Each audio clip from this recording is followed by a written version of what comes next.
आओ बच्चों, आज हम पढ़ते हैं पाठ 16 संबंध बोधक।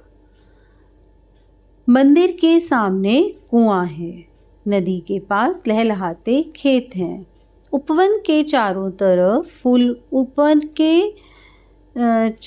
तरफ फूलों के पौधे हैं। उपयुक्त वाक्यों में आए रंगीन शब्द के सामने, के पास तथा के चारों तरफ क्रमशः मंदिर, नदी तथा उपवन शब्दों का संबंध पूरे वाक्यों से जोड़ रहे हैं, इसलिए इन्हें संबंध बोधक कहते हैं। अन्य संबंध बोधक शब्द पहले, बाद, आगे, पीछे, बाहर, भीतर, द्वारा, विपरीत, विरुद्ध, प्रतिकूल, साथ, से दूर आदि। परिभाषा: वे शब्द जिनका प्रयोग संज्ञा अथवा सर्वनाम के बाद होता है और जो वाक्य में आए अन्य शब्दों के साथ उनके संबंध का ज्ञान कराते हैं, उन्हें संबंध बोधक कहते हैं। संबंध बोधक के भेद: संबंध बोधक अव्यय दो प्रकार के होते हैं। सामान्य संबंध बोधक: सामान्य संबंध बोधक अव्यय विभक्त रहित होते हैं, जैसे वह वर्षों तक जंगलों में भटकता रहा, तुम्हारा काम राम भरोसे चल रहा है। उपयुक्त वाक्यों में संबंध अव्ययों वर्षों तक व भरोसे के साथ विभक्ति चिन्ह नहीं है, अतः यह सामान्य संबंध बोधक है। विभक्ति युक्त संबंध बोधक: इन अव्ययों के साथ विभक्ति चिन्ह होते हैं, जैसे मकान के पीछे गुरुद्वारा है, तुम्हारी मेहंदी के समान कोई मेहंदी नहीं है। उपयुक्त वाक्य में पीछे तथा समान के साथ विभक्ति चिन्ह है, अतः यह विभक्ति संबंध बोधक, विभक्ति युक्त संबंध बोधक हैं।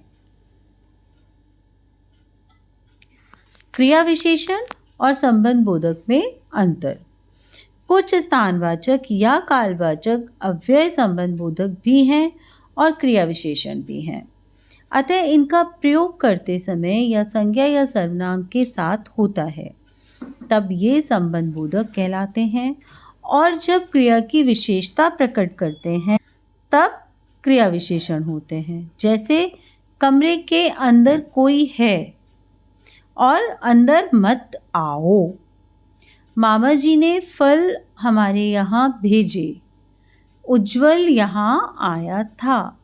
इस प्रकार हम देखते हैं कि कुछ शब्द ऐसे हैं जिनका प्रयोग संबंध बोधक तथा क्रिया विशेषण दोनों रूपों में किया जा सकता है, परंतु जब इन शब्दों का प्रयोग संबंध बोधक के रूप में होता है तब इनके पहले के, रे, में आदि अवश्य जुड़े होते हैं। यदि इनके आगे के, से, की आदि ना लगा हो तो ये क्रिया विशेषण होते हैं। संबंध बोधक अव्यय की सूची: के कारण, की वजह से, के द्वारा, के मारे, के हाथ, के विषय में, के साथ, के लिए, के बिना, से लेकर, के आसपास, से दूर, के समान, की अपेक्षा, के बदले, के अतिरिक्त, के अनुकूल से पहले, के बराबर से विपरीत। कुछ प्रमुख क्रिया विशेषण इस प्रकार हैं: स्थानवाचक, परिमाणवाचक। स्थानवाचक में है नीचे, निकट, चारों ओर, आसपास, आगे, यहाँ, दाएं, ऊपर, जहाँ, दूर, इधर, उधर, सामने, पीछे, वहाँ, बाएं। परिमाणवाचक क्रिया विशेषण: पर्याप्त, बस, एक एक, अत्यंत, इतना, उतना, थोड़ा, केवल, काफ़ी, ज़रा, कम, कितना, निपट, जितना, लगभग। रीतिवाचक: अतएव, शायद, किस लिए, यथासंभव, बिल्कुल, सहसा, सुखपूर्वक, रातों रात, धड़ाधड़, मत, यथाशक्ति, अचानक, इसलिए, शीघ्र, हाथों हाथ।